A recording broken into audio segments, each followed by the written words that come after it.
So hello po, good morning. Andito tayo ngayon sa Naga ulit. Kakatapos lang namin hintayo mag-live at bibili kami ng McDonald's. Ito yung may nahulog. Hindi, salamin. Mas gusto po kasi ni Kenzo yung naisip namin McDonald's lang. Kasi nung birthday ko, kumain naman kami ng Jollibee. So ngayon mag-McDo tayo. Diba? Oo naman. Thank you po sa nag-send ng pang McDo. Ma'am Jessica. Hindi naman siguro. Ayun nga, daming tumatawid oh. Kaya doon yung tawiran eh. Dito sa atin eh. At tapos i-share din, Ma'am Jessica, thank you so much ulit. Mag-order kami ni Intay ng McDo. Andito lang din tabi ng Jollibee. At i-share din natin doon sa gumagawa ng bahay. Bili tayo ng burger. Burger naman dyan. Tay, burger. Burger. Burger ka sa amin. Ayun po yung McDo. Malapit lang. Tapos yung motor namin andon. Tayan mo ko to eh.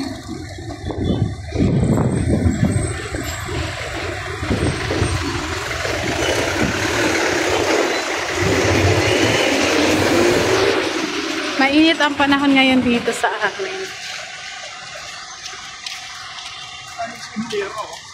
Ganda ng yero nila oh.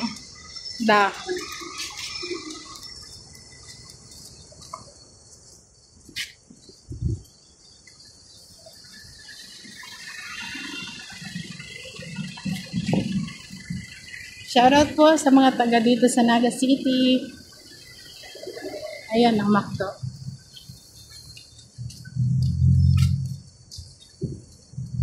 McDonald's.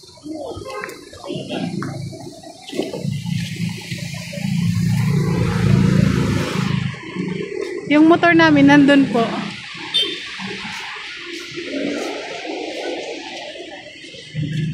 Order here. Dito tayo mag-order. Ikaw na mag-order. Ayan, dito siya mag-order. English. Eat out. Burger.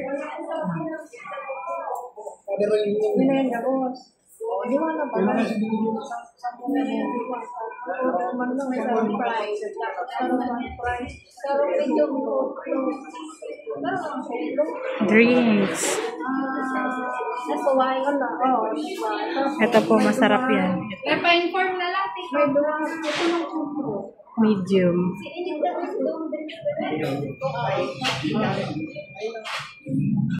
So, ayun po, nakabili na kami ni Intoy. At sa Jollibee pa din kami bumili kasi yung McDo walang burger. Wala silang burger, wala din chicken. Sa Jollibee, may burger pero walang chicken. Binili namin burger na lang tsaka Coke float. So, may ate ako dito sa Naga. Dalhan din namin ni Intoy ng burger. Kasi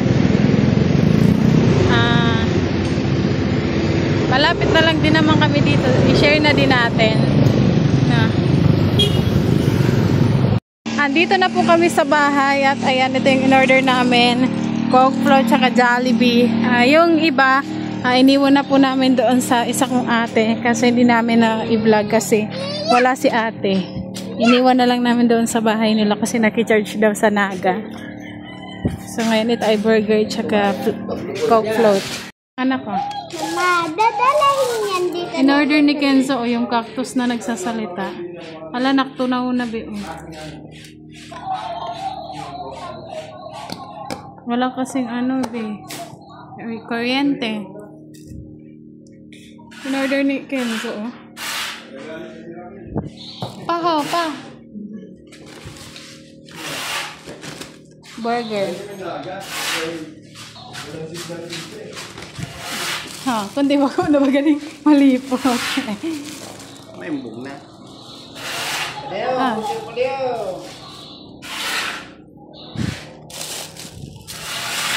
Hala, ano straw.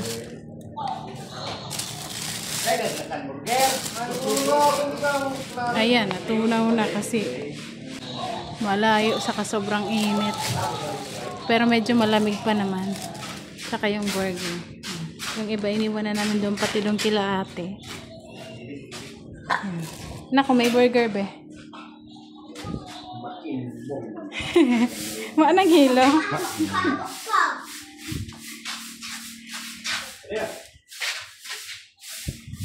Kuha na ka maigdipay. Kuha na lang kayo dito.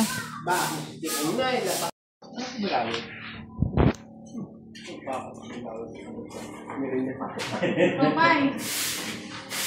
May nangina.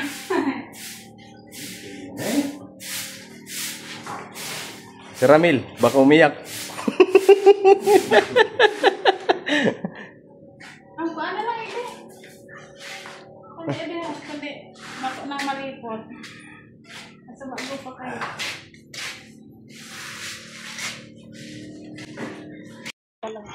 Ano nak? Hello.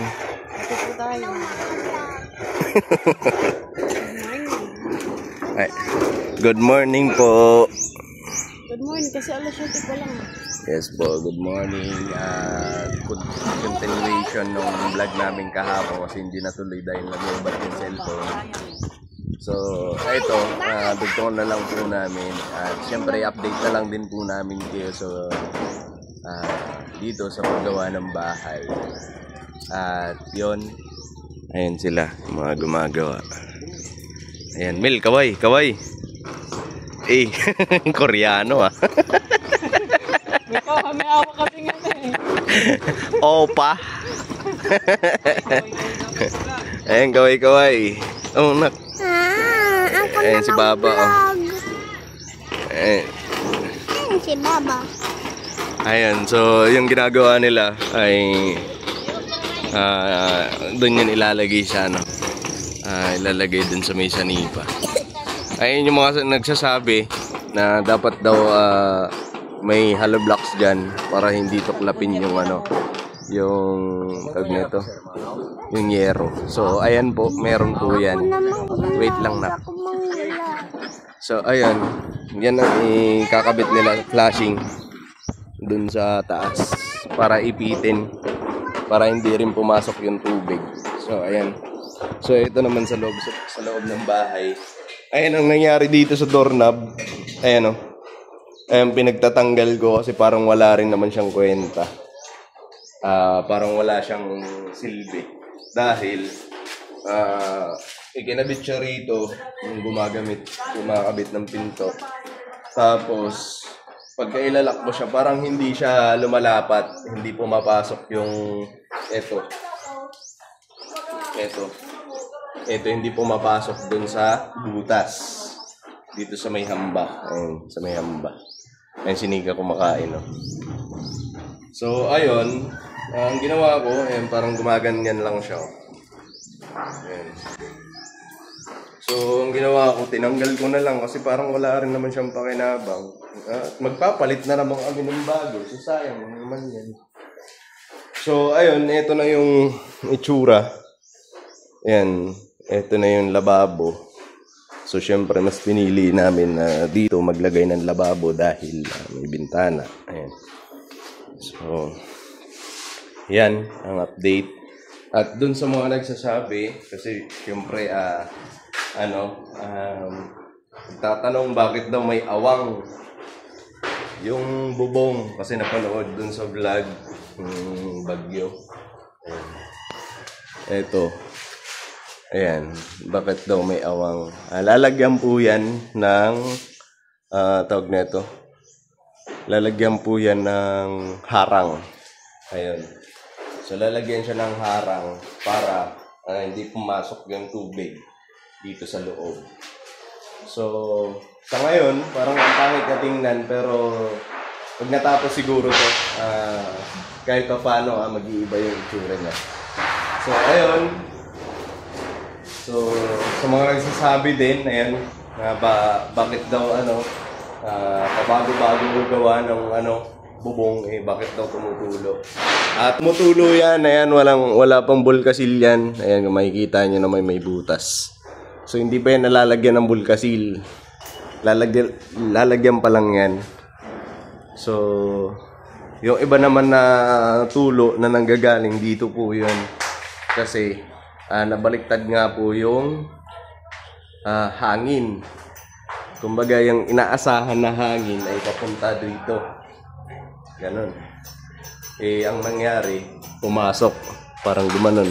Nabaliktad po kasi yung bagyo. Yung hangin ng bagyo. So, ayun, ito, malapit na matapos to. Itong lababo. Di ba, inaantay na lang yung lababo. Para mabuhusan na nila. At siyempre, yan. So, matatapos na yan. At, basta, sa mga susunod na update namin dito sa bahay na to, kahit pa paano, gaganda naman na siya. Right? So, ngayon, pagpasensyahan nyo na kung ganyan na muna yung itsura. At, basta, gaganda to konti-unti. Sipag lang at tiyaga. Doon sa mga nagsasabi na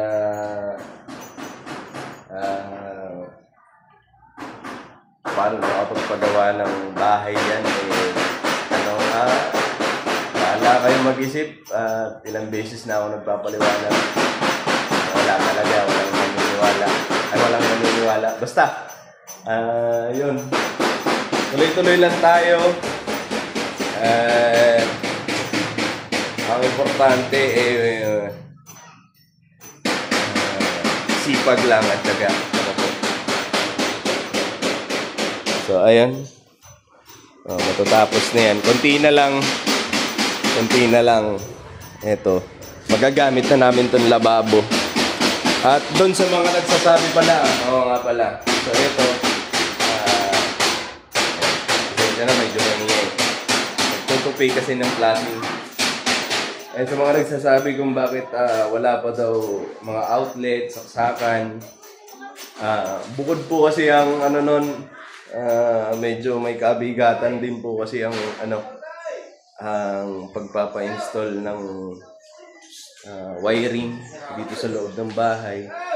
So siguro sa mga susunod na sahod, ayan, saka kami magpapaano dahil syempre mabigat. So ngayon, ito na lang muna. At least pag nagkabit, madali lang din naman tabasan yung tatabasin na lang yung pader para pagkabit ng mga outlet at mga saksakan, switch. Ayan. So walang nakaabang.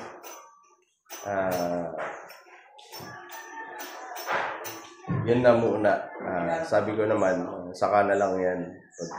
Pero mas maganda sana kung gaya na sinabi nyo, dapat may mga nakaabang na switch, outlet. Ayan.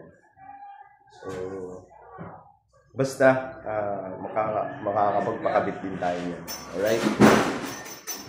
Suportahan nyo lang po kami sa mga ginagawang vlog para tuloy-tuloy yung paggawa natin ng bahay. Pagpagawa. Alright? So, yun na muna. At andito si Nika. Asan na ba yan? Ayan, o. What's up? What's up? Ayan si Kenzo. Ayan si Nika. Si Papa. Alright. Alright. Alright.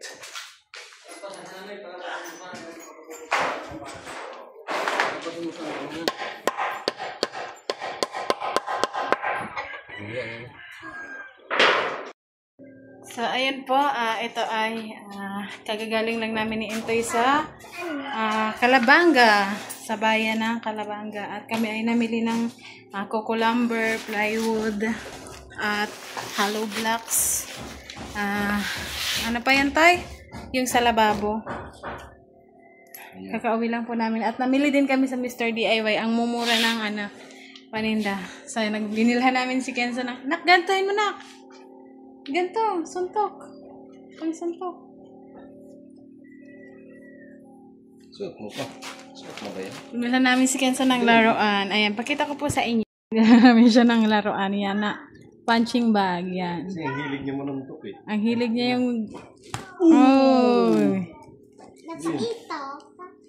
Dito. Madali na. Tayo ka na, tayo! Tayo, sabit natin, sabit. Sabit ni Papa. Wala akong pang sabit.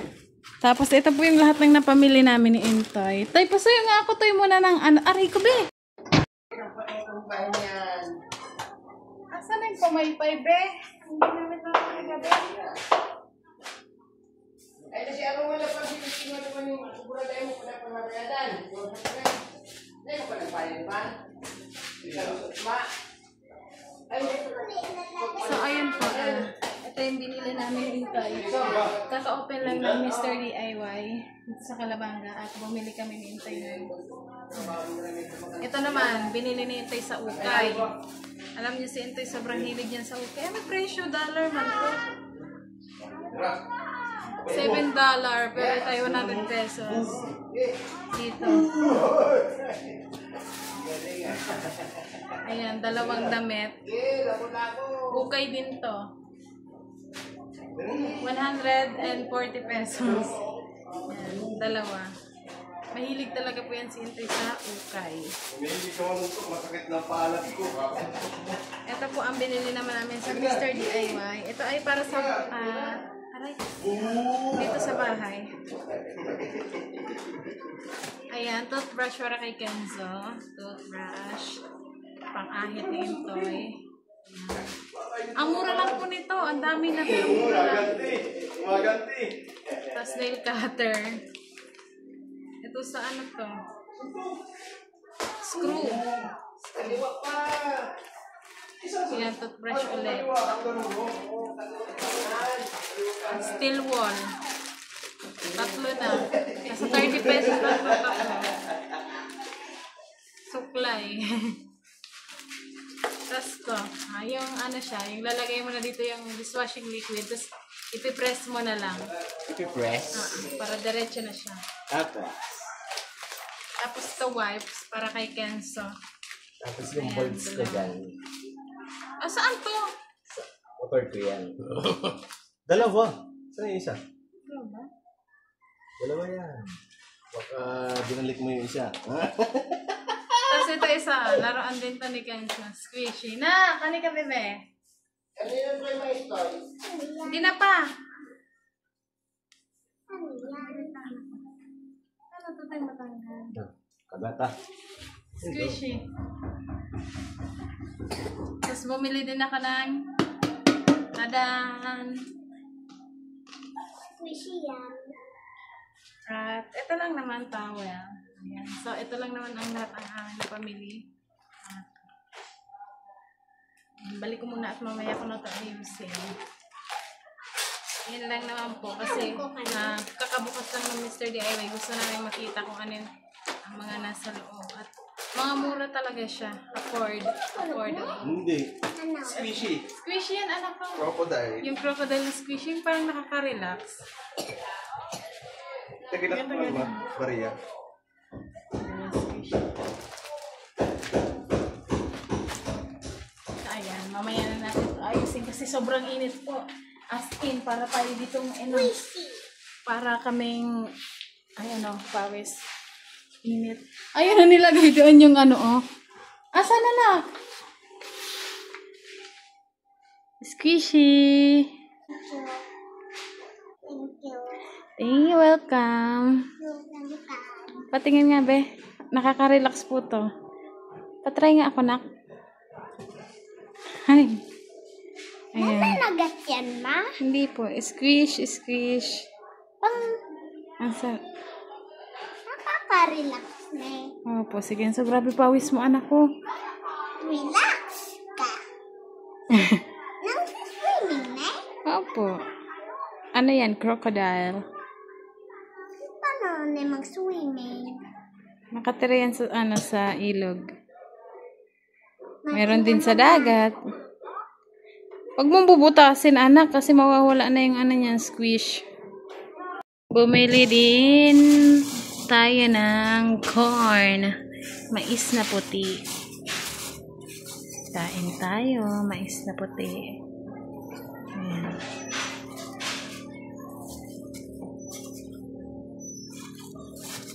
Buksan natin. Kain po tayo mais.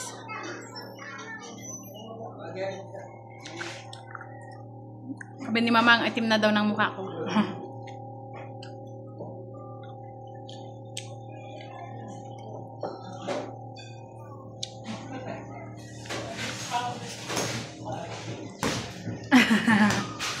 Laki ng tiyan.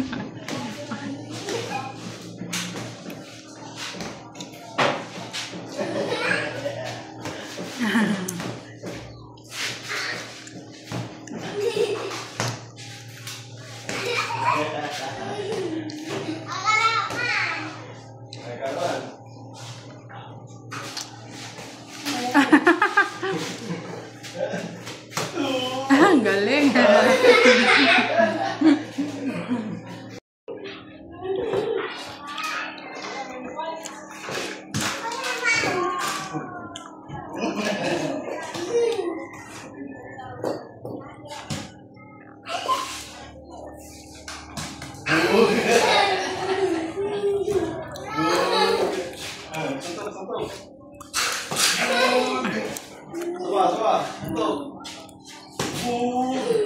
Dahan-dahan lang kasi.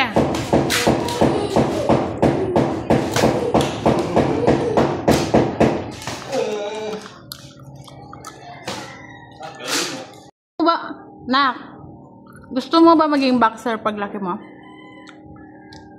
Boxer? Gusto mo mag-boxing paglaki mo? So yun kauwi ko lang. At kauwi lang pala namin ni Mika. So galing kami bayan. At syempre, may binili lang kaming plywood. Ayun. At yun, bago ko tapusin itong vlog namin, at pasensya na kung tawag nito, sagul-sagul. Ayan. Basta, may gusto lang akong basahin komento. Kasi di ko alam kung nasa tamang pag-iisip pa yung taong to. Kasi nang dahil lang sa galit niya sa akin, kung ano-ano sasabihin. Diba? So, hindi lang para sa akin ang sinabi niya na to. So, kawawa naman. Kasi, syempre, dahil lang sa galit niya sa akin. So, di kita masisisi kung galit ka sa akin.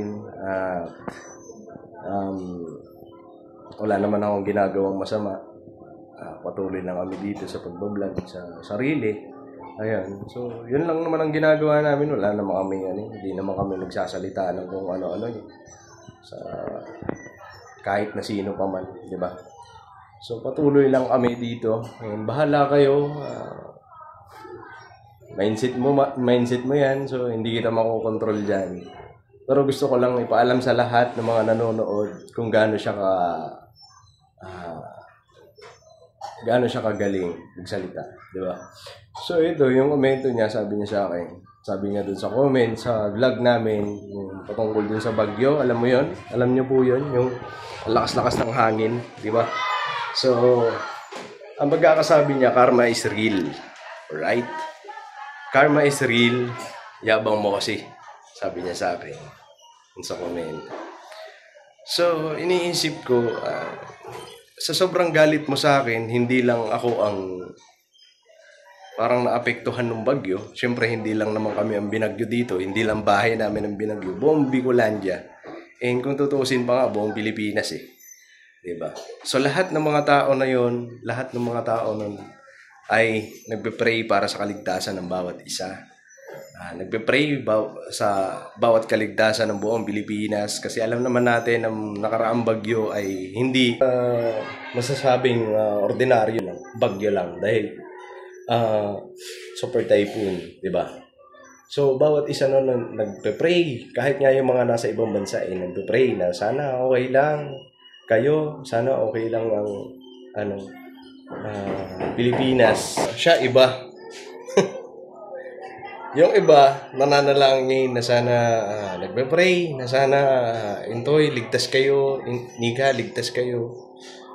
Si Kenzo, huwag niyong pababayaan, sana safe kayo kasi malakas ang bagyo. Pero siya iba. Siguro ang praying na ito, sana may mangyari kay Intoy sa bagyo. Sana may mangyari kay Nika sa bagyo na to. Kasi ang lakas. Iba mindset mo. And ang ano ko lang, sana ligtas din kayo. Sana ligtas kayo pagka halimbawa sa inyo naman tumama ang bagyo. So sana gabayan kayo ng Panginoon Diyos sa darating na kung ano man ang sakuna na dumating sa inyo. Sana ligtas kayo. At sana hindi mo maranasan yung naranasan namin.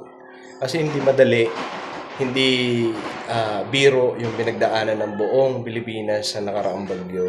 Kasi alam naman natin, netong mga nakaraan, ang mga bagyong dumating ay grabe talaga ang pinsala. At hindi lang doon, may mga binabawian ng buhay. So, syempre, nakakatakot na kung halimbawa ikaw, lugar mo dadaanan ng bagyo. Syempre, nakakatakot. Yan, kagaya nga ng sinabi ko, yung iba na nananalangin na sana ligtas. Bawat isa, ligtas ang buong Pilipinas. At sana hindi ganun kalala ang maging pinsala. Pero ikaw, grabe ka. Dahil lang sa galit mo sa akin, kaya mo nasasabi yan. Well, bahala ka dyan kung ganyan talaga ang pag-iisip mo, wala kang magagawa dyan.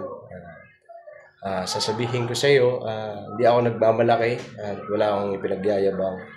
Kasi kung tutuusin, wala naman talaga akong ipagyayabang. Diba? Hindi ako mayabang na tao. Kasi alam mo naman yung pagkatao ko, kung nanonood ka talaga, wala akong ipagyayabang. Sa totoo lang. Ito ang nangyayari sa amin ngayon. Kaya mo nasasabi siguro na mayabang kami dahil lagi namin pinapakita yung nangyayari sa bahay na to.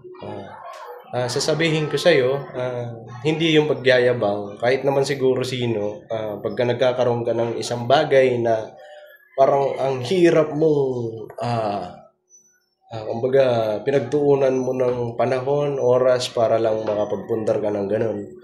Siyempre, magiging proud ka rin naman siguro. Kahit sinong tao, magiging proud.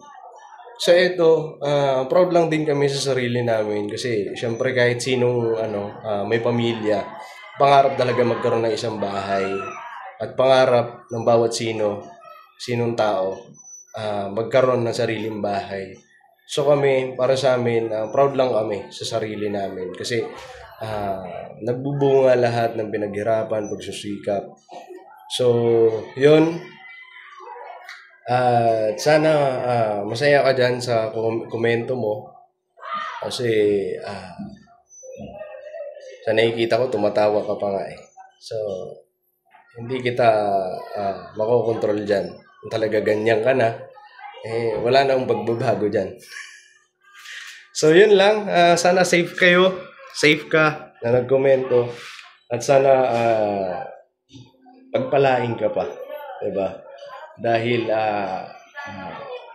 siguro habang pinapanood mo yung vlog namin na 'yon, kasagsagan ng bagyo, tapos kami sumisiksik sa sulok.